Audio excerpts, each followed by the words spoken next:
रात के सन्नाटे में अर्चित ने जब पहली बार अपने नए घर का दरवाज़ा खोलकर कदम रखा तो जैसे एक अजीब सी खामोशी उसे घेरने लगी।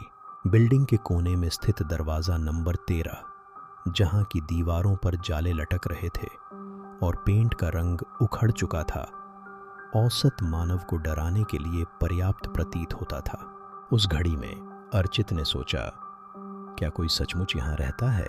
सिर्फ एक हल्की आवाज़ सुनकर अर्चित ने दरवाजे के पास कान लगाया। भीतर से उस औरत की गुहार सुनाई दी, दरवाज़ा खोल दो। वह पीछे हटा।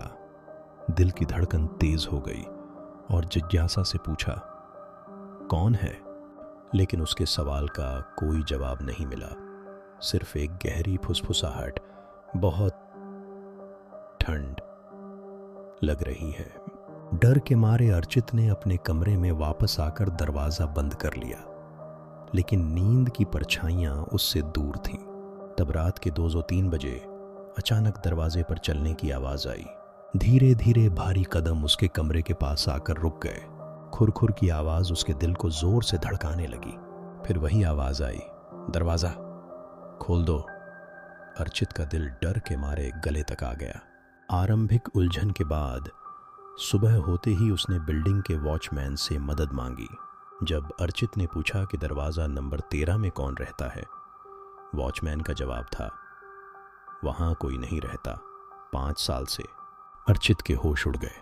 वॉचमैन के अनुसार 5 साल पहले वहाँ एक औरत मरी थी और जब वो जिंदा थी तब उसके कमरे का दरवाज़ा बाहरी तरफ से बंद था। यह सुनकर अर्चित का हाथ थरथराने लगा। चुप्पी के बीच अर्चित अपने कमरे में लौटा, जहां उसे फिर से किसी की फुसफुसाहट सुनाई दी, अर्चित दरवाज़ा खोल दो। वह एक बार फिर ठहर गया। अब अपने कमरे के अंदर वह एक भयानक दृश्य का सामना कर रहा था। एक बुढ़िया जो फटे कपड़े पहने थी, जिनकी त्वचा नीली छोटी चोट से भरी थी। अंधेरे में उसकी आंखें केवल एक सफ़ेद प्रकाश में बदल गई थीं। वह धीरे धीरे बोली, तुम तो खोल दोगे ना?